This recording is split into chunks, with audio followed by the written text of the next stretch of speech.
सर्वं यश्चाधितिष्ठति स्वर्यस्य स केवलं तस्मै ज्येष्ठाय ब्रह्मणे नमः। तस्मै ज्येष्ठाय ब्रह्मणे नमः। तस्मै ज्येष्ठाय ब्रह्मणे नमः। तीनों कालों का जिसे पूरा यथावत जान है, सृष्टि सारी में प्रतिष्ठित बस वही भगवान है स्वयं सुख रूप केवल मुक्तिदाता नाम है। उस महात्म ब्रह्म को श्रद्धा समेत प्रणाम है। जिस बुद्धि को मांगते साधु संत सुजान, उस बुद्धि का है प्रभु देना हमको दान।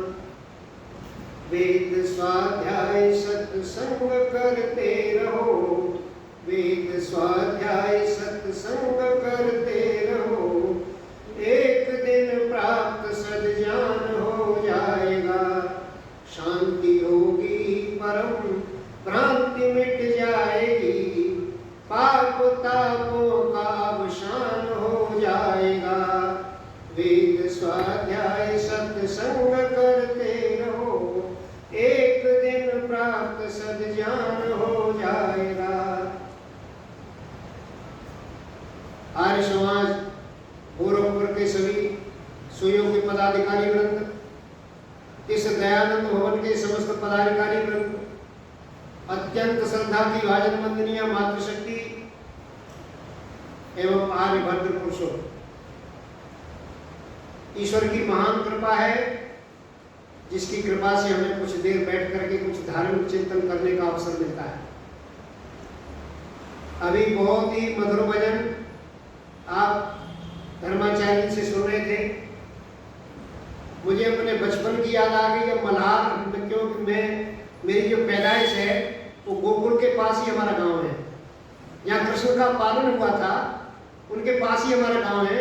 और गोकुल में जो इंटर कॉलेज पढ़ता है उसमें मेरी शिक्षा हुई है। तो ये वहाँ के मल्हार हुआ करते थे। आज धर्माचार्य जी ने पुनः जागृत कर दिया वो भाव मेरे अंदर। बाद में बहन जी ने बहुत बढ़िया योग साधना से सधा हुआ प्रवचन भजन आपके समक्ष रखा। श्रावणी उपाकर्म पर उपस्थित सभी आर्य सज्जनों, ये श्रावणी शब्द जो है, श्रावण शब्द श्रवण से बना है। श्रवण का मतलब है सुनना। हमारा जो चौमासा बीतता था, जिसमें सारे के सारे ब्रह्मचारी अपने अपने आश्रम को लौट जाते थे, हमें जो है अगस्त कहते हैं ना, अगस्त लोग कहते हैं कि ये अंग्रेजी के महीने तो हिंदी के महीने कहते हैं। ये बंद हो जाते थे, सारे रास्ते अवरुद्ध हो जाते थे। लेकिन आज ऐसी परंपरा नहीं है। जो प्राचीन परंपराएं थी, आज सड़क है, कितना भी वर्षा होती रहे लेकिन वाहन चलते ही रहते। आज वो व्यवस्था नहीं है। आज हमारा पठन पाठन बीच में ही बंद नहीं है, लगातार हमारी कथाएं चलती रहती है। लेकिन ये चौमासा बीतने के बाद, ये त्योहार जब जातिवाद का जहर हमारे अंदर फैला, तो सारे के सारे त्योहार जातियों से बांध दिए गए। अब रक्षाबंधन को ब्राह्मणों से बांध दिया गया है, वैश्य वर्ण से होली का त्योहार दिवाली का त्योहार बांध दिया गया है, और विजयादशमी क्षत्रियों से बांध दिया गया है, और शूद्रों से होलिका को बांध दिया गया है, जबकि इनका कोई ताल्लुक ही नहीं इससे। हर त्योहार जो है हमारा जो है वो एक विशिष्टता लिए हुए है। हमारा मौसम के हिसाब से, फसल के हिसाब से त्योहार है सारे के सारे। लेकिन एक विचित्र परंपरा चल गई है, आज हम उसको रूप में मनाने लग गए सबको। और साथ में कृष्ण जन्माष्टमी का पर्व भी है आपके यहाँ, ये भी उपलक्ष्य है। कृष्ण हमारे देश के बहुत उच्च कोटि के योगी, योगेश्वर और महर्षि दयानंद के कथनानुसार एक आप्त पुरुष है। उनका जन्म दिवस भी मनाया करते हैं हम। सज्जनों, आपकी उपस्थिति से मेरे प्रवचन पर कोई असर नहीं आएगा। मेरा ये जो रिकॉर्ड हो रहा है, कम से कम 2000 आदमी सुनेगा इसको। देश विदेश में इतने चैनलों से जुड़ा है ये, इसको देश विदेश में सब सुनते हैं। तो सज्जनों, मैं वेद कथा के संबंध में ऐसी साधना जो हमारी उद्भूत नहीं हो पा रही है, अंदर विद्यमान है, हमारे अंदर सारे के सारे भाव अंदर विद्यमान है, लेकिन प्रकट रूप में नहीं हो रहे। ये वजह क्या है? कई स्वाध्याय में कमी है। क्या पढ़े हम? महर्षि दयानंद बार बार एक इशारा करते हैं कि भाई वेदों की ओर लौटो। तो वेदों में ऐसा क्या है? क्यों पढ़े वेदों को हम? क्या दूसरी पुस्तकों से हमारा काम नहीं चल सकता? ये प्रश्न स्वाभाविक हमारे मस्तिष्क में उभरते हैं। वेद के संबंध में हमारे आर्य विद्वान एक चर्चा किया करते हैं। वो ये कहते हैं कि भाई वेद जो है इसलिए परमात्मा ने हमें दिए, जैसे हम मोटरसाइकिल खरीद के लाते हैं, स्कूटर खरीद के लाते हैं, फ्रिज वॉशिंग मशीन खरीद के लाते हैं, तो उनके साथ एक पुस्तिका मिल जाती है हमें। उस पुस्तिका को पढ़ो और उसको प्रयोग करो। ठीक इसी तरह से परमात्मा ने जब सारी की सारी सृष्टि बना दी, तो उसके उपयोग के लिए कैसे उपयोग करें उसको? उसके उपयोग के लिए कुछ लिखित रूप में होना चाहिए था। ये प्रमाण हमारे धार्मिक, हमारे जो आर्य समाज के विद्वान दिया करते हैं। सज्जनों, इस वर्ष 1 जुलाई से एक मीमांसा दर्शन का स्वाध्याय प्रारंभ हुआ है हमारे देश में। आचार्य सत्यजीत जी मीमांसा दर्शन पढ़ा रहे हैं। 5 दर्शन मैंने उनसे पढ़े हैं। अब 6वां दर्शन इस साल शुरू हुआ है। जब दर्शन 6वां पढ़ा, जो महर्षि ने ये अपने पठन पाठन विषय में ये कहा हुआ है कि सबसे पहले मीमांसा पढ़ना चाहिए, वो सबसे लास्ट में प्रारंभ हुआ। और वो कैसी विचारधारा बदलता है, दर्शन कैसा विचित्र है। वो कहते हैं कि वेद तो इस काम के लिए बनाए ही नहीं। आप आग का सेवन करेंगे, आग को जरा छू के देखिए, पता चल जाएगा कैसे सेवन होगा इसका। संसार के जितने पदार्थ हैं उनके प्रयोग के लिए विद्या नहीं है। वेद की विद्या उनके प्रयोग के लिए नहीं है। हमने ये एक ऐसा कि किसी ने युक्ति निकाल दी और हम उसी तर्क में चल पड़े, लेकिन वेद उस काम के लिए नहीं है। सामान्य बातों को हम शक्ति ग्रहण व्याकरणों को माना। कोशात् वाक्यात् व्यवहारस्य वाक्यस्य शेषात् विवृते वदन्ति सानिध्यता सिद्धि पदस्य वृद्धा। कैसे सीखते हैं हम? जो है शब्द शक्तियों से सीखते हैं। अभिधा लक्षण व्यंजना से सीख जाते हैं। व्याकरण उपमान व्याकरण से सीखते हैं। उपमाओं से सीखते हैं। वो व्यक्ति ऐसा है, वो व्यक्ति ऐसा, उपमा दे देते हैं हम। सुंदरता की उपमा हम चंद्रमा से दे देते हैं, सीख जाते हैं हम। कोश जो है अमर कोश इत्यादि ग्रंथ बने हुए हैं, उनसे हम शब्दार्थ संबंध सीख जाते हैं कि शब्द का क्या अर्थ है, शब्द का क्या अर्थ है। वेद की आवश्यकता ही नहीं इसमें।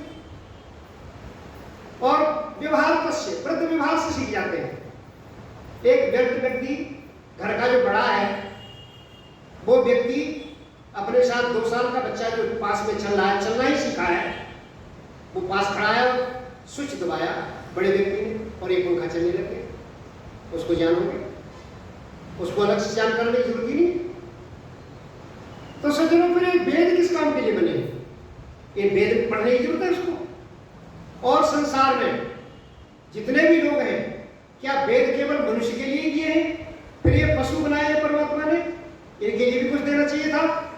इनके साथ अन्याय हो जाता है यदि हम इस बात को मान लें कि वेद हमारे लिए हैं, तो इन पशुओं के लिए ये बढ़िया जीवन चल रहा है इनका। और हमारे आर्य समाज में कितने लोग वेद पढ़े हैं? कोई वेद नहीं पढ़ा, लेकिन सबका जीवन बढ़िया चल रहा है। तो फिर प्रश्न उठता है कि वेद है क्या चीज? वेद में पत्र है क्या चीज? वेद में ये बात तो नहीं मालूम पड़ती, जो जैसे बताते हैं लोग कि भाई हमें जो है इसलिए परमात्मा ने दिए कि हम सृष्टि का उपयोग करेंगे इनसे। तो वेद इस काम के लिए तो दिखाई नहीं देते। फिर वेद में है क्या चीज? वेद में क्या है सज्जनों? मानव का जो पुरुषार्थ चतुष्टय है, ये वेद प्रयोजनवत है, प्रयोजन वाले हैं।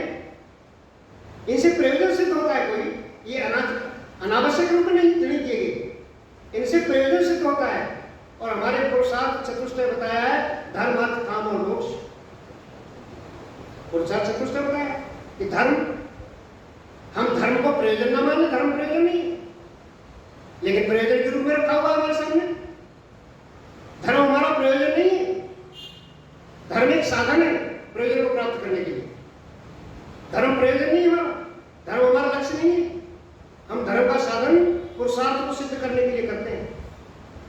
इसी तरह से अर्थ है, अर्थ भी हमारा प्रयोजन नहीं, परम प्रयोजन नहीं है। प्रयोजन है एक समस्या को एक समाधान जीने की एक कला हमें सुविधा देता है ना, लेकिन प्रयोजन नहीं है, परम प्रयोजन नहीं है। परम प्रयोजन कुछ और, काम भी प्रयोजन नहीं है हमारा। पुरुषार्थ चतुष्टय के अंदर कह दिए गए हैं, लेकिन ये प्रयोजन नहीं है। धर्म अर्थ जो है वो धर्मपूर्वक होना चाहिए, काम धर्मपूर्वक होना चाहिए इनके साथ, लेकिन ये किसी तीसरी चीज को सिद्ध करने के लिए, हमारे मोक्ष को सिद्ध करने के लिए बताए गए हैं।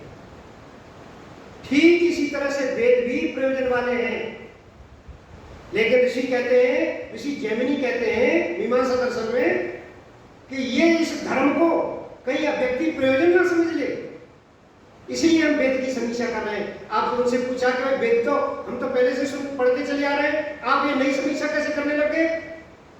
तो वो कहते हैं कि वेद के धर्म को कोई प्रयोजन ना समझ ले व्यक्ति, कहीं वेद को इस प्रयोजन में ना प्रयोग कर ले, प्रयोजनवत अतिव्याप्ति वाला है वेद प्रतिपाद्य विषय समाख्या।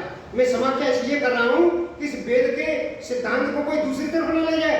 वेद से ये ना समझ बैठा कि मेरा धन बढ़ जाएगा, वेद पढ़ूंगा तो धन बढ़ जाएगा, धन नहीं बढ़ेगा वेद पढ़ने से। और कोई कहे कि वेद पढ़ने से मेरा संतान बढ़ जाएगी, ऐसा भी नहीं होगा। और कोई कहे कि मेरा जो है मकान 4 मंजिल हो जाएगा, वेद पढ़ने से ऐसा नहीं होगा। वेद प्रयोजन वाले हैं। आगे फिर कहते हैं वो कि भोजनादम अतिव्याप्ति वाला है वेद प्रतिपाद्य विषय समाख्या। मैं वेद के प्रतिपादित विषय की समाख्या इसलिए कर रहा हूं कि कहीं भोजनादि भी इसका प्रयोग न कर ले। भोजन के मंत्र हम बोलते हैं कि भाई ये भोजन करने बैठते हैं, अन्नपते अन्न सिंधु नहीं अन्नविवाह से सुष्टुना, ये वेद मंत्र है, भोजन से पहले बोलते हैं। ये ऋषियों ने विनियोग कर दिया। आप वेद में कहीं भी इसको ऐसा देख सकते हैं कि ये भोजन के लिए लिखा गया मंत्र, वेद में कहीं नहीं लिखा। वेद में कहीं नहीं लिखा कि मंत्र वेद भोजन के लिए रखा गया है, लेकिन ऋषियों ने विनियोग कर दिया इसका वो अर्थ ही नहीं है भोजन करने का। ऐसे ही जब नहाते हैं, आपको इष्टा मयो भुवस्वा न ऊर्जे ददातन महे हृदय चक्षुषे, इस मंत्र को बोलते हैं नहाने में, लेकिन नहाने में कहे जल हमारी रक्षा करना। ऋषि कहते हैं वहां 9 आक्षेप लगाए गए हैं वेद पर। ऋषि प्रश्न करते हैं और उत्तर देते हैं आपस में, प्रश्नोत्तरी शैली में है सारा वेद। वहाँ सारा साहित्य जो है, जो मीमांसा दर्शन है, उसमें कहते हैं भाई ये वेद जो है ये इस काम के लिए नहीं है जिस काम के लिए समझ रहे हैं। भोजनादि भी इनकी प्रवृत्ति नहीं है। तो क्या हम भोजन कर रहे हैं ये वेद में कहीं नहीं लिखा? हम वैसे ही भोजन किए जा रहे हैं, हमें पता ही नहीं, हमें बताया नहीं परमात्मा ने भोजन करना। सज्जनों, भोजन प्रयोजन में नहीं आता। हमारे शास्त्रों हमारे शरीर को सिद्ध करने के लिए है, लेकिन प्रयोजन इसका मोक्ष है। वेद का प्रयोजन मोक्ष है। वेद अतीन्द्रिय विषय को बताता है, वेद इंद्रिय गम्य विषय को नहीं बताता। कई व्यक्ति ये ना समझ ले कि जैसे कि मनुष्य जो अपौरुषीय चीज होती है, वेद अपौरुषीय है, किसी पुरुष के बनाए हुए नहीं है। पौरुषीय किसे कहते हैं? हम कैसे पता करें कि ये चीज पुरुष ने बनाई है, ये चीज पुरुष ने नहीं बनाई? उसकी पहचान यस्मिन् अदृष्टेपि तद्बुद्धि उपजायते तत्पौरुषेय। दर्शन कहता है कि पौरुषीय चीज वो होती है जिसको देखने मात्र से, जिसका बनाने वाला हमने देखा नहीं, अदृष्टेपि बनाने वाला नहीं देखा हमने, लेकिन उसमें कृतबुद्धि पैदा हो जाती है कि ये किसी का बनाया हुआ है, वैसे नहीं बन सकता। माए का बनाने वाला हमने नहीं देखा कि किसी ने, लेकिन हम ये मानते हैं कि किसी का बनाया हुआ है। आप संसार के प्रत्येक वस्तु को देखो, आप भवन को देखो, लगता है बनाया हुआ किसी का, अपने आप नहीं बनाया। इसी तरह से वृक्ष और वनस्पतियां, मनुष्यों के शरीर, क्या ये अपने आप बन सकते हैं? ये भी पुरुष के बनाए हुए हैं, तो वो इस पुरुष के बनाए हुए नहीं है। कुछ चीजें इस पुरुष की बनाई हुई है और कुछ चीज दूसरे पुरुष की बनाई हुई है। ईश्वर को भी पुरुष कहा गया है। ईश्वर को पुरुष इसलिए कहा गया कि वो ब्रह्मांड रूपी पुरी में रहता है, और मनुष्य इसलिए पुरुष कहा गया है इस शरीर में रहता है।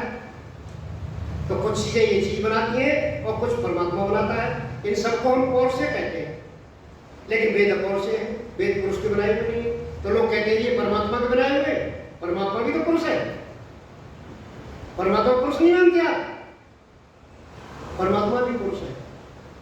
वेद ज्ञान नित्य है और नित्य की पहचान ये है कि सत कारणवत नित्यम, जिसका कोई बाप नहीं होता, जिसका कोई बनाने वाला नहीं होता, नित्य वो पदार्थ होता है। जीवात्मा नित्य है, परमात्मा नित्य है, इनका कोई बनाने वाला नहीं है। मूल प्रकृति नित्य है, ऐसे ही वेद ज्ञान भी नित्य है। लेकिन हम इसको ईश्वर का कहते हैं, ऐसा क्यों? जब प्रकृति को जो है साकार रूप में परमात्मा जब ला देता है, संसार जब चल पड़ता है, तो ये ऋषियों के ज्ञान में आता है और ऋषियों के ज्ञान से फिर मनुष्य तक चल पड़ता है, वो धीरे धीरे कर्ण परंपरा से। लेकिन जब प्रकृति समाप्त हो जाती है, सारा संसार जला अपना, इसका जो जैसे ये बनती है ठीक इस तरह से ही बिगड़ती है। ये बिगड़ती भी ऐसे ही है। सबसे पहले जल अपलावन हो जाता है सारे संसार में, जल से सारा का सारा पृथ्वी अपलावित हो जाती है। जल अग्नि में बदलता है और वाष्प बना देता है उसको वायु में, और वायु जो है वो आकाश में समाप्त हो जाती है, सारा का सारा संसार छिन्न भिन्न हो जाता है। तब ये वेद ज्ञान कहाँ रहता है? तब ये वेद ज्ञान परमात्मा की स्मृति में रहता है, ये ईश्वर की स्मृति में रहता है। इसका अधिकरण ईश्वर है, इसलिए हम इसको ईश्वर का कह देते हैं। वास्तव में ये ज्ञान ईश्वर का नहीं, ये ज्ञान तो नित्य है, इसका कोई बनाने वाला नहीं है, इसका अधिकरण ईश्वर है, इसको हम ईश्वर का कह देते हैं सज्जनों। इसलिए वेद ज्ञान किसी पुरुष का बनाया हुआ नहीं है, ये अपौरुषीय है। और अपौरुषीय किसी भी ग्रंथ में, जो अपौरुषीय ग्रंथ है उनमें कभी भी इंद्रिय गम्य विषयों की चर्चा नहीं होती।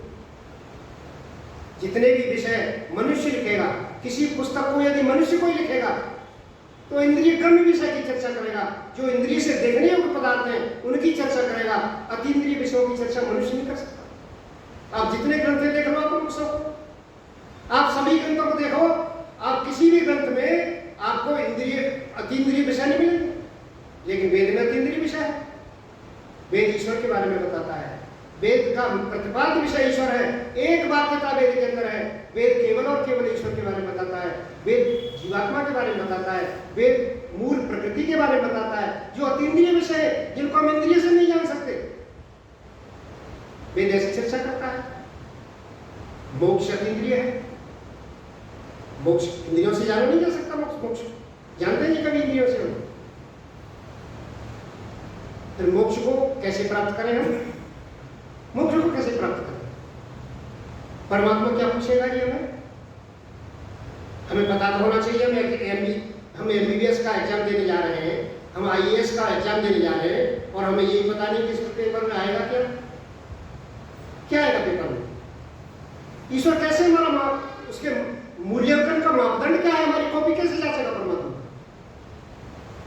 हमारे यहाँ अध्यापक बंधु है कोई यहाँ बैठे हुए, आप कॉपी जांचते हैं तो क्या ईश्वर का मापदंड यह है कि ये व्यक्ति बहुत संध्या करता है सुबह शाम, ये मोक्ष का अधिकारी है? ये मापदंड है? ये मापदंड है? ये व्यक्ति बहुत दान करता है। सारी उम्र हमारे यहाँ एमडीएस वाले जो सज्जन थे महाशय जी, 1 करोड़ रुपए रोज दान किया करते थे। एक साल में 565 करोड़ रुपए देखा मैंने। मैं बता रहा था सुबह मुखी जी को, 565 करोड़ रुपए एक साल में दान करता था, तो वो तो जरूर मोक्ष में पहुंच गया होगा। ये मापदंड है, ये मापदंड है।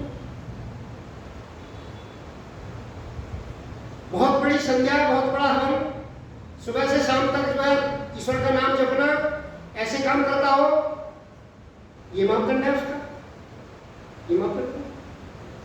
फिर क्या मापदंड होना चाहिए जी? जब हमें पता तो हो कि मापदंड क्या है उसका, तभी तो हम सीखेंगे।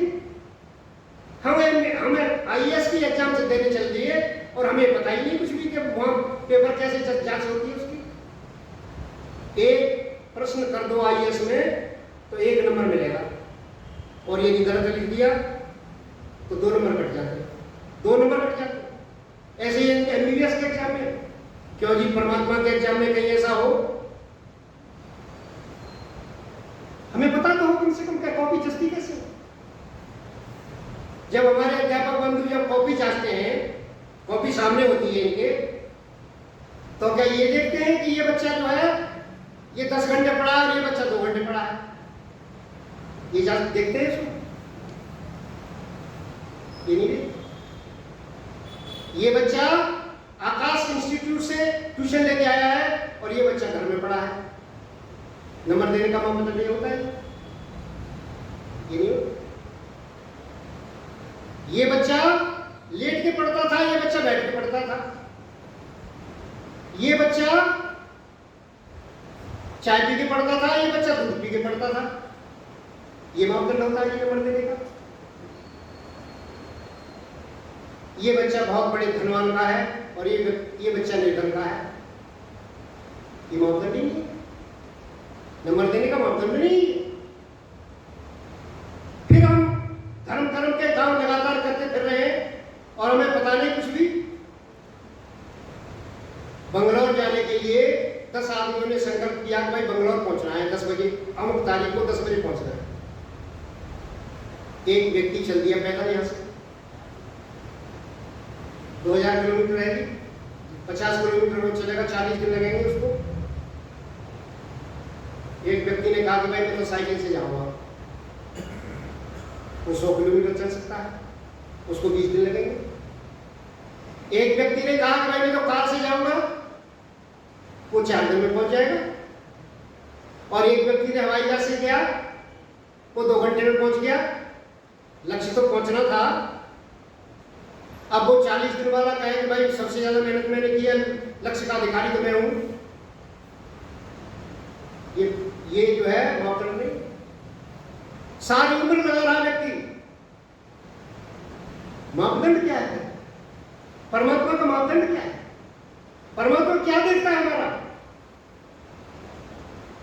जिससे हमें नंबर देगा और हमें मोक्ष में भेज देगा? हमें बताता हो कम से कम। जब पता ही नहीं तो किस रास्ते पर चलेंगे? आज संसार का व्यक्ति इस अंधकार में है। कोई धर्म कर रहा है, कोई पूजा पाठ कर रहा है, कोई दान कर रहा है बहुत बड़ा, लेकिन उस लक्ष्य की तरफ क्या पुण्य कर्माशय की जरूरत है क्या मोक्ष में जाने के लिए? पुण्य कर्माशय की जरूरत नहीं, किसी तरह के कर्माशय की जरूरत नहीं है। न पाप कर्माशय की जरूरत है, न पुण्य कर्माशय की जरूरत है। ये सारा का सारा ताम जान तो जब हम अंदर आएंगे हॉल में, जूते बाहर काटने पड़ेंगे, तभी हॉल में आएंगे नहीं। ये सारे के सारे ताम जाम बाहर फेंकने पड़ेंगे। ये पुण्य और पाप तो मनुष्य शरीर प्राप्त करने के लिए है। ये मोक्ष प्राप्त करने का ये मापदंड ही नहीं है। सज्जनों, हमें मोक्ष प्राप्त करने का मापदंड पता चलना चाहिए कम से कम। शास्त्रों में लिखा क्या है, ऋषियों ने क्या बताया है हमें? कोई विद्वान बताता ही नहीं कि भाई क्या मापदंड हो, बताइए भाई। ईश्वर क्या देखेगा हमारा? कैसे नंबर जांचेगा? हमारी कॉपी कैसे जांचेगा? क्या देखेगा हमारा? सज्जनों, ऋषि कहते हैं एक ही चीज जानता है परमात्मा, मुक्ति ज्ञानात मुक्ति। मुक्ति ज्ञान से होगी। आप सुबह से शाम तक लगे रहे, खूब आपने पढ़ा और ईश्वर को समझा ही नहीं आपने, कैसे मुक्ति होगी भाई? नहीं हो सकती।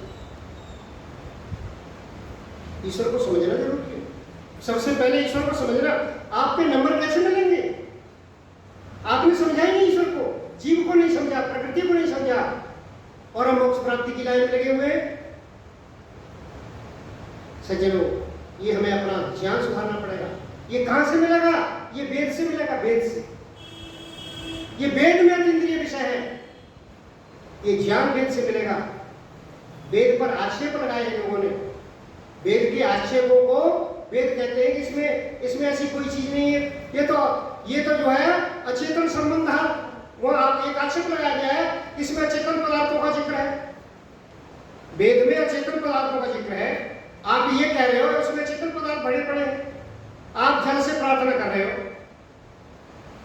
जल तो जड़ है, वो कैसे आपको उद्धार करेगा? ये प्रश्न उठाया गया है।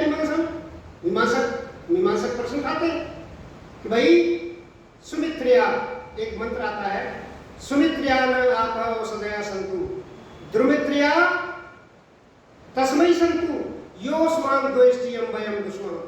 ये गायत्री मंत्र है, यजुर्वेद के 35वें अध्याय का 13वां मंत्र है, 36वें अध्याय का 23वां मंत्र है। उसमें यह कहा गया कि सुमित्रा न आप औषधयः सन्ति। ये जो आप और औषधि, आप कहते हैं जल को, और यवादी औषधियां, अन्नादि औषधियां जितनी भी हैं, अन्वीय औषधि में आता है, ये सारे हमारे मित्र बन जाए। और दुर्मित्रा तस्मै सन्तु, उनके लिए दुर्मित्र हो जाए। किनके लिए? यो समान द्वेष्टि, जो हमसे द्वेष करता है, उसके लिए ये बुरे मित्र बन जाए। और या फिर हम जिससे द्वेष करते हैं या वो हमसे द्वेष करता है, वो दोनों ही जो है उनके लिए आप और औषधियां दुर्मित्र बन जाए। आप प्रार्थना करते हुए सुनेंगी क्या? जल सुनेगा क्या आपकी बात को? ये औषधियां सुनेंगी क्या आपकी बात को? तो वहां महर्षि खाते हैं कि भाई ये तो अचेतन संबंध है, इसमें वेद में है क्या चीज? वेद को समझा नहीं पहले, लेकिन उस पर प्रश्न करते हैं विरोधी कि भाई वेद को जो है पढ़ तो लेते कम से कम। वेद ऐसे नहीं पढ़ा जाता कि वेद की पुस्तक लेके पढ़ने लग गए हम, शब्दार्थ संबंध कर लिया हमने, ऐसे वेद नहीं पढ़ा जाता कभी भी। वेद सांगोपांग पढ़ना पड़ता है, उसके अंगों के सहित पढ़ना पड़ता है, उसके उपांगों के सहित पढ़ना पड़ता है। जब तक हम अंग नहीं पढ़ेंगे, जब तक हम उपांग नहीं पढ़ेंगे, दर्शन नहीं पढ़ेंगे, तब तक वेद का अर्थ समझ नहीं है। ये आज मुश्किल इस बात की हो रही है कि हर एक व्यक्ति जल्दी में है, उसे जल्दी चाहिए, सारी की सारी चीजें इतनी जल्दी मिलती नहीं है, सारी उम्र निकल जाती है लोगों की। इसीलिए सज्जनों, हमारा जो परमात्मा है, मोक्ष का जो मापदंड है हमारा, वो ज्ञान है। मुक्ति ज्ञान से होगी हमारी, ज्ञानात मुक्ति।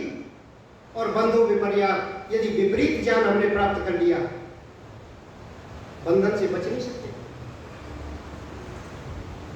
विपरीत ज्ञान, आज कहते हैं कि भाई कोई भी विपरीत ज्ञान सुना दो आप, कहते हैं ये तो कटिंग करते हैं आज समाज, ये तो ठीक नहीं, ये तो मूर्ति पूजा का खंडन करते हैं, ईश्वर को मानते नहीं। लेकिन विपरीत ज्ञान हिंदुओं के अंदर भरा पड़ा है। कैसे निकालोगे उसको? कैसे निकालोगे विपरीत ज्ञान? हमारे यहाँ मथुरा में एक घटना थी, दो महिलाएं लड्डू गोपाल खरीद लाई, लड्डू गोपाल देखा हुआ, और उसको इंटर कॉलेज में भर्ती करा दिया। इंटर कॉलेज में भर्ती करा दिया, साल भर पढ़ाई चली, ठाकुर जी ने भी पढ़ा, साल भर बाद एग्जाम हुआ, और एग्जाम में सबके नंबर 90% आए और ठाकुर जी के नंबर 97% आए। सत्य घटना बता रहा हूं। ये हिंदू कैसे इस्लाम का मुकाबला करेगा, ये बताइए आप। इस ज्ञान को रखने वाला हिंदू कैसे मुकाबला करेगा ईसाइयों से? ये स्थिति बनी हुई है। दक्षिण भारत का मंदिर है, उसमें मूर्ति को जैसे ही जाड़े आए 100 लौटा दी जाती है। एक पुजारी जाके देखता है भगवान को तो जुकाम हो गया, कहने लगे इसका तो उपचार होगा। 15 दिन वहां से वो मूर्ति हटा दी जाती है और उस शहर के पूरे अच्छे से अच्छे डॉक्टरों का इलाज करते हैं उसका, और इलाज करने के बाद 15 दिन बाद वो मूर्ति दर्शन के लिए पुनः रखी जाती है कि परमात्मा रूढ़ अवस्था में। ये भारतवर्ष में चल रहा है हिंदुओं में, जबकि वहां लिखा हुआ है कि मुक्ति ज्ञान से होगी। बंधु विपर्यास, विपरीत ज्ञान आपने प्राप्त कर लिया। बड़े बड़े साधु आते हैं पढ़ने के लिए कथा, 50 लाख लेते हैं। कहां से आए? वृंदावन से आए, कोई कहता है काशी से आए हैं, और असत्य बोल रहा है मंच पर बैठ करके। आज समाज क्या करे? आज समाज में कोई इलाज नहीं इस चीज का। बंधु विपर्यास, कुछ लोगों ने कहा कि हम तो ये ज्ञान के चक्कर में नहीं पड़ते, हमारे बस की नहीं है भाई इतने वेद वेद पढ़ना, उन विद्वानों के प्रवचन सुने, उसको याद करें, हम तो अच्छे कर्म करेंगे, हम तो कर्म अच्छे करेंगे, अच्छा सोचेंगे, अच्छे परोपकार करेंगे, लोगों का परोपकार करेंगे, बस ये काम करेंगे। तो ज्ञान मार्गी कहते हैं कि जब तुम्हें ज्ञान ही नहीं है तो कर्म कैसे करोगे? आपको तो जब ज्ञान ही नहीं है आपको तो कर्म कैसे करोगे? ठीक है, कर्म शुद्ध होने चाहिए, पहले ज्ञान में शुद्धता आएगी और फिर कर्म में शुद्धता। योग कहता क्या है? योग यही तो कहता है, योगानुष्ठानात् अशुद्धि क्षय। योग के अनुष्ठान से सबसे पहले जो अशुद्धि भर रखी है हमने, स्टॉक कर रखा पूरा, पूरा का पूरा कर्माशय लगा हुआ है हमारे साथ अशुद्धि का, उसका क्षय होता है, वो क्षीण होता है, धीरे धीरे निकलता है यहाँ से। और ज्ञान दीप्त, ज्ञान की दीप्ति होगी। विवेक जब योग दर्शन के उस पर चलेंगे तो ज्ञान की दीप्ति होगी, ज्ञान प्रकट होगा, ज्ञान उद्भूत होगा अंदर से, और विवेक ख्याति, विवेक की ख्याति होगी, विवेक पैदा होगा हमारे अंदर। हमारे अंदर विवेक नहीं है, हम अशुद्ध चीजों को हम कर्म कर रहे हैं, वही पता नहीं कैसा कर्म कर रहे हैं, कहने लगे कि फिर कर्म को भी छोड़ो, ज्ञान को भी हमारे बस की नहीं है और कर्म भी हमारे बस की, हम तो उपासना कर बैठ के जो है भक्ति करेंगे, राम राम जपोगे, रामी नाम एक, रामी नाम दो। देखो पार्कों में ऐसा जमघट लगा हुआ बुजुर्गों का, सारी उम्र निकल गई, लेकिन अब रामी नाम एक, रामी नाम दो, मतलब गिन के नाम लेते हैं परमात्मा का। जबकि योग दर्शन कहता है कि सैया समस्तो अप्रति प्रजन्मा, अरे ईश्वर का ध्यान कर रहे हो तो सैया में पड़े हुए भी उसी का ध्यान रहना चाहिए। अप्रति प्रजन्मा, मार्ग में चल रहे हैं तब भी ईश्वर का ध्यान हमें देख रहा है, जबरदस्त देखने वाला है, उस जैसा कोई देखने वाला नहीं। स्वस्थ परीक्षीण वितर्क जाना, स्वस्थ अपने अंदर आत्मस्थ हो गया व्यक्ति और वितर्कों का जाल हटा दिया जिसने, ये सारे के सारे वितर्क संसार में जो अशुद्ध जाल भरा हुआ है हमारे अंदर, वो हटा दिया धीरे धीरे करके। और संसार बीज क्षमाण, संसार का जो बीज है, संसार का बीज है ये जो सत्वरजतम गुण हमारे अंदर भरे हुए लगातार हमको बंधन में डाल रहे हैं, लगातार हटकड़ी लगा रखी है इसने, किसी को सोने की लगा रखी है, किसी को लोहे की लगा रखी है, सोने की भी लगती है इसकी, अच्छे कर्म करने से सोने की तगड़ी पड़ती है। आपका जो अम्बानी है आपकी तरह गोलगप्पे नहीं खा सकता चौराहे पे, सोने की तगड़ी में बना हुआ। जैसे जेली चलते हैं इस तरह से पुलिस चारों तरफ से घेर के चलती है उसको। सज्जनों, इस चौड़े इस तरह के व्यवहार से कैसे दूर हो गया? भक्ति करने लगे, कहते हैं भाई भक्ति के जब तुम्हें कर्म करते नहीं, कुछ भी ज्ञान कुछ तुम्हें है नहीं, भक्ति कैसे शुद्ध होगी तुम्हारी? सज्जनों, दर्शन काल कह रहा है नियत कारणत्वा, कारण नियत है, सुन लो ध्यान से, नियत कारणत्वा ननु समुच्चय न विकल्प, केवल और केवल ज्ञान से मुक्ति होगी, कोई रास्ता नहीं दूसरा, न समुच्चय न विकल्प है। आप ये कहो कि ज्ञान कर्म उपासना इन तीनों से हमारा उद्धार हो जाएगा, मना करता है ऋषि, कपिल ऋषि मना करता है सांख्य दर्शन में, कहता है कि ऐसा नहीं है, इनका समुच्चय से आपका उद्धार हो जाए, न समुच्चय, इनका कोई समुच्चय नहीं है, कारण नियत है, नियत कारण नियत है, न समुच्चय।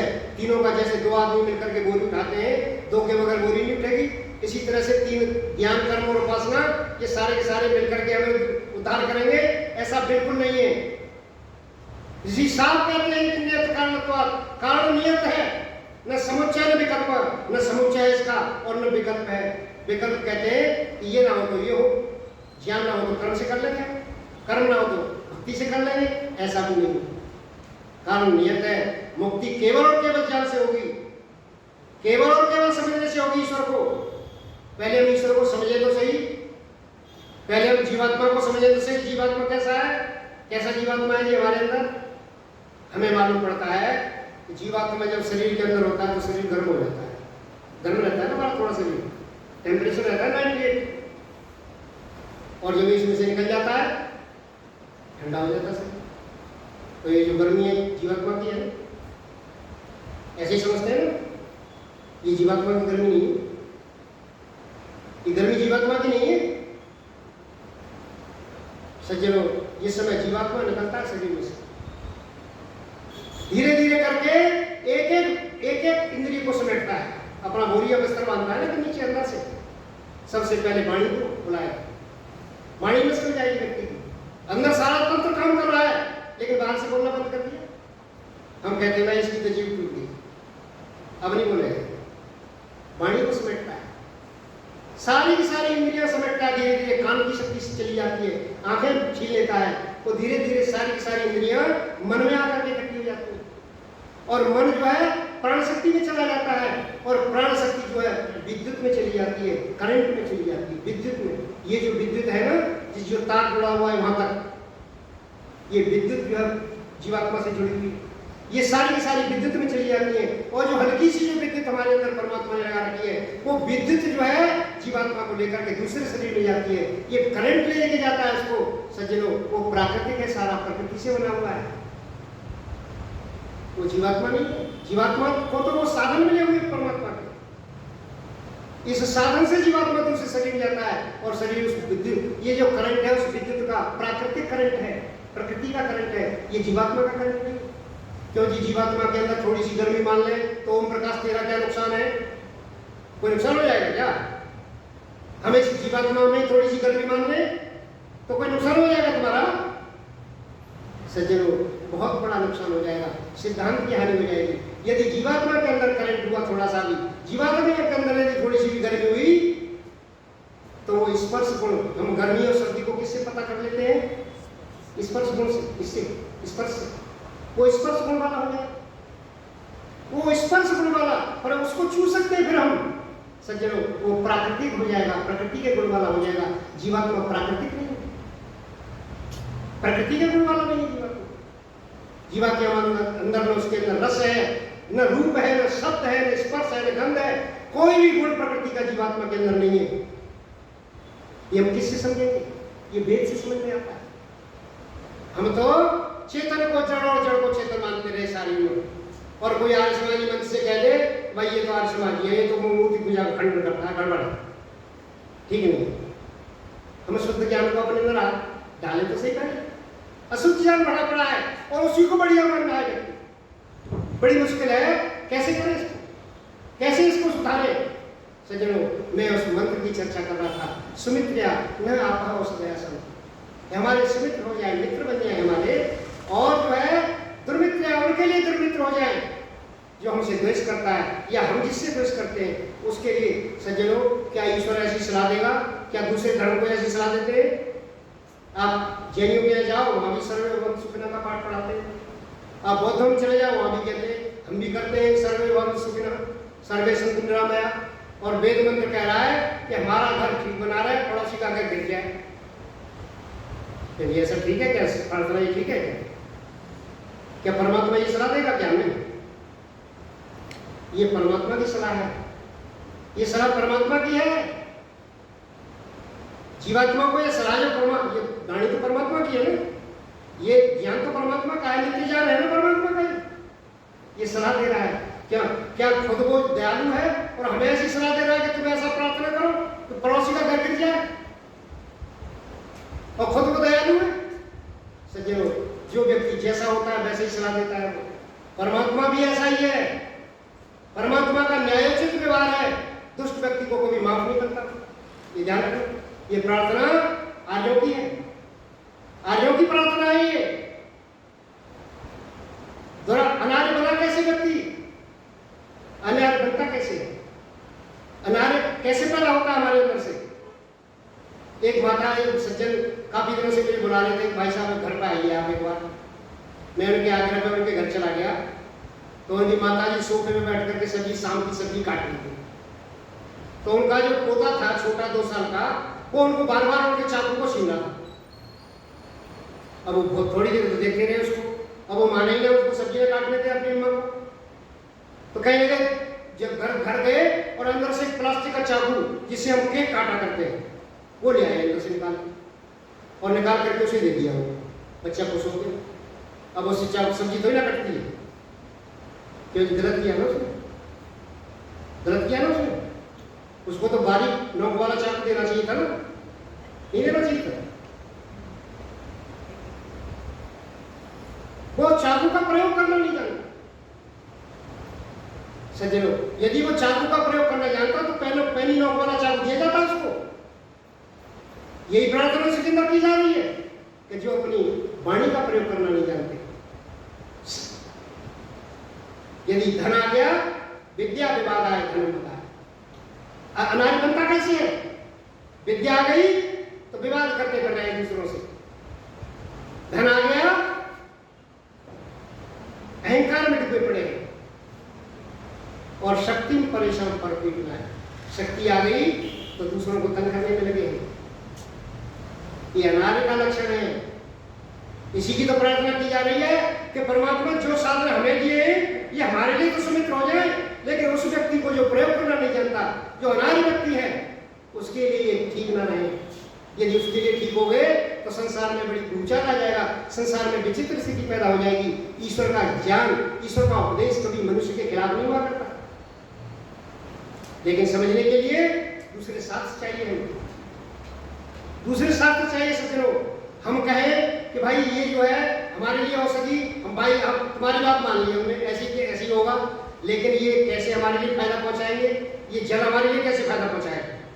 ये औषधियां हमारे लिए सुमित्र कैसे होंगी? आपकी बात मान ली हमने, अन्यायों की प्रार्थना हो सकती है, लेकिन ये फायदा कैसे पहुंचाएंगे हमारे लिए? ये भी तो पता चलना चाहिए हमें कि जल हमारा मित्र कैसे हो सकता है, ये औषधि हमारी शत्रु कैसे हो सकती है। सज्जनों, सारी की सारी व्यवस्था ईश्वर ने हमारे अंदर कर रखी है। ये हमारे मित्र भी होते हैं, ये हमारे शत्रु भी बनते हैं। जल और औषधियां ये हमारे मित्र भी बन जाते हैं, हमारे शत्रु भी बनते हैं, लेकिन हमें पता होना चाहिए कैसे शत्रु बनते हैं, कैसे मित्र बनते हैं। ये सारी व्यवस्था ईश्वर ने अंदर कर रखी। आचार्य चरक बहुत बढ़िया बताते हैं। सज्जनों, एक शास्त्र अध्ययन किम बुद्धि शास्त्र निश्चय। किसी एक शास्त्र को पढ़ करके आप स्थिर बुद्धि नहीं बना सकते। इसीलिए तो हमारे विद्वान कहते हैं कि तर्को प्रतिष्ठो श्रुतियो विभिन्न। आप तर्क से जो प्रतिष्ठित हो जाए उसको मानना चाहिए, और श्रुतियो विभिन्न, बहुत से लोगों की सुनो, किसी एक व्यक्ति की बात मत मानो। नेकोर मनस्य मुत्तम प्रमाणम, किसी एक व्यक्ति का प्रमाण ठीक नहीं है। धर्मस्य तत्वम नेतम गुहायाम महाजनो येन गतः सपंथा। धर्म का तत्व बहुत गहरी गुफा में है, बहुत परिश्रम से प्राप्त होगा, ऐसे प्राप्त होने वाला नहीं है। सज्जनों, ये औषधियां बनेगी कैसे हमारे लिए? चरक शास्त्र बहुत बढ़िया कहता है ईर्षा भय क्रोध परिप्लुतेन लुब्धेन रुग्धेन निपीडितेन प्रत्येषयुक्तं च सेव्यमानं अन्नं सम्यक् परिपाकमेति। अन्न कभी भी परिपाक को प्राप्त नहीं होगा। कैसे परिपाक? पचेगा नहीं, अन्न पचेगा नहीं।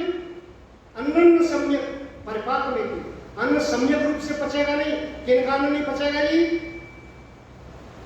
प्रत्येषयुक्तं च सेव्यमानं, इन पीड़ाओं से युक्त होकर के जो भोजन करता है उनका अन्न पचता नहीं कभी भी।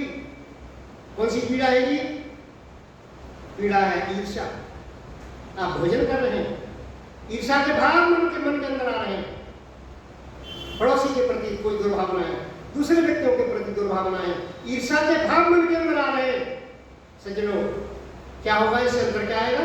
ईर्ष्या के भाव उधर चल रहे, भोजन अंदर जा रहा है, क्या भाव आएगा इसे? सज्जनों, जितना भी हम भोजन करते हैं उसका रस बनता है, और ज्ञान उदान वायु से सारा का सारा रस मस्तिष्क में आता है। चरक शास्त्र बताता है मस्तिष्क में आने के बाद ज्ञान वायु से उसका डिस्ट्रीब्यूशन होता है। ज्ञान वायु से वो डिस्ट्रीब्यूट होता है, कहीं शक्ति के रूप में, कहीं हाथ की तरफ जा रहा है, कहीं पैर की तरफ जा रहा है। वो रस जो जगह जगह डिस्ट्रीब्यूट होता है, यदि ये भाव मस्तिष्क में हुए तो डिस्ट्रीब्यूशन में जो है विसंगति पैदा हो जाएगी, उसका डिस्ट्रीब्यूशन ठीक नहीं हो पाएगा, उन रसों में विसंगति पैदा हो जाएगी, और ये अन्न जो है सही से पचेगा नहीं। कभी दस्त में निकल गया, कभी उल्टी में निकल गया, और यदि ज्यादा अवशोषित हो गया तो शर्करा ज्यादा अवशोषित कर ली, मधुमेह बन जाए। आज लोग ग्रसित हो रहे हैं बीमारी से। क्यों? ईर्ष्या भय क्रोध फलित। ईर्ष्या के भाव मन में है, भय के भाव मन में है, और क्रोध के भाव मन में है। आप मस्तिष्क में क्रोध लेकर के बैठे हैं, भोजन कर रहे हैं, पचेगा नहीं भोजन। आज संसार में जो रोग देखने को मिले वो ये कारण ये है। चरक बताता है। आप किसी सामान्य डॉक्टर से पूछो कि भाई साहब फीस दे रहा हूँ आपको, बताओ जरा जिंदगी के बारे में, कैसे चले जिंदगी। कहने लगे रोग क्या है तुम्हें? कहने लगे कोई रोग नहीं। तो तुम मूर्ख हो क्या? हमारे पास क्यों आए? हम चरक के पास जाओ। अरे चरक बताता है कि स्वस्थ से स्वास्थ्य लक्षण, स्वस्थ व्यक्ति के स्वास्थ्य की रक्षा कैसे हो, कैसे बचे, भोजन कैसे हमें ठीक पचे, इन भावों से। और लुब्धेन, लोभी की भावना से हम लोभ मन में आ रहा है और हम भोजन करते चले जा रहे हैं। सज्जनों, पचेगा नहीं भोजन, वो भोजन परिपाक को प्राप्त नहीं होगा। रोकते ही नहीं, कोई रोग अंदर है, हम रोग का विचार कर रहे हैं। रोग शरीर में हो। महर्षि दयानंद से पूछा गया कि आप बड़ी रुग्ण अवस्था में हैं स्वामी जी। कहने लगे मेरा शरीर रुग्ण है, मेरा मन रुग्ण न मैं रुकड़ू नहीं, मरणासन अवस्था की अवस्था है। सज्जनों, हमने इतने रोग मार रखे हैं अपने अंदर, और इन रोगों से कैसे पीछे छूटेगा हमारा शरीर का भोजन कैसे पचेगा? ये शत्रु बन जाएंगे सारे के सारे पदार्थ हमारे लिए। हम वेद मंत्र में ये लांछन लगाते हैं, बगैर समझिए वेद मंत्र सही कहता है कि हमारे शत्रु बन जाए परमात्मा, ये हमारे शत्रु बन जाए, उसके लिए शत्रु बन जाए जो हमसे द्वेष करता है। हम द्वेष नहीं करते किसी से। ये भाव निकाल के तो देखो, चरक आगे और बढ़िया वर्णन करता है। कहता है नरोहिताहार विहार सेवी समीक्षकारी विषय स्वशक्त दाता सम सत्य पर क्षमावान आप्तोपसेवी न भवन्ति रोगा। कैसे व्यक्ति को रोग नहीं होते? ऐसे व्यक्ति जो नरो हिताहार विहार से, जो हिताहार करता है। सज्जनों, 4 तरह की आयु का वर्णन किया गया है चरक शास्त्र के अंदर। चरक शास्त्र कहता है एक है हितायु, एक है अहितायु, एक है सुखायु, एक है दुखायु। हमने साधन जुटा लिए सारे और सुख से जी रहे हैं। कोई बीमारी आ गई, डॉक्टर से इलाज करा लिया, लेकिन अहितायु बना रखी है। सुखायु तो है, लेकिन आत्मा के लिए कोई काम नहीं कर रहे, अहितायु बना रखी। सज्जनों, ये कहा गया है कि नरो हिताहार, हिताहार करने वाला, आत्मा को जो हित करने वाला जो आहार है वो करने वाला, विहार से भी और समीक्षकारी, किसी विषय को सोच समझ के करता है, विचार पूर्वक करता है काम। विषय सुसक्त, विषयों में आसक्ति नहीं है। भोजन विषय को सेवन तो करता है, लेकिन आसक्त होकर के सेवन नहीं करता, क्योंकि शक्ति व्यसनम, प्रत्याहार का लक्षण लिखा है ऋषि व्यास ने। प्रत्याहार को समझाते हैं ऋषि व्यास कहते हैं कि शक्ति व्यसनम, ये सबसे बड़ा व्यसन आसक्ति है। हम धूम्रपान करने वाले को कहते हैं बड़ा व्यसन बुरा है इसका, जो पान गुटखा खाते हैं उसको कहते हैं। और हमारे अंदर जो व्यसन है वो विषयों में आसक्ति है। भोजन मीठा खाना पसंद हो तो मीठा खाते चले जा रहे हैं, हटते नहीं। किसी भी व्यसन में, किसी भी व्यसन को सेवन करो, लेकिन आसक्ति के पूर्ण नहीं होनी चाहिए, आसक्ति नहीं होनी चाहिए। विषय सुसक्त, दाता समय समान रूप से देने वाला, ये नहीं कि साल भर में एक बार कथा करा ली और एक बार दे दिया खत्म कहानी, ऐसा नहीं। समान रूप से देने वाला, चाहे वो केवल धन की बात नहीं है, विद्या आपके पास है तो विद्या दान करिए, लगातार करिए। दाता समय सत्य पर, सत्य बातों को मानने वाला, ये बड़ी मुश्किल चीज है। आज सत्य बातों को मानने को तैयार नहीं है। दाता समय सत्य पर क्षमावान, क्षमाशील व्यक्ति, और आप्तोपसेवी न भवन्ति रोगा, जो आप्त ऋषियों का सेवन करता है, जो आप्त पुरुषों की वाणियों को पढ़ता है, जो आप्त पुरुषों के पास बैठता है, ऐसे लोग, ऐसे व्यक्तियों के अंदर रोग नहीं। चरक शास्त्र कहता है। उससे आगे और कहता है कि मतिर बचाए कर्म सुखानुबंधी सत्यम विधेयम सुखदा से बुद्धि ज्ञानम तब तत्परता च योगे यस्यास्य तम न तुल्य तपन्ति रोगा। ऐसे व्यक्ति को रोग तप्त नहीं करते, परेशान नहीं करते। कैसे? मतिर बचाए कर्म सुखानुबंधी, मन वाणी और कर्म से जो सुखपूर्ण कार्य कर रहा है।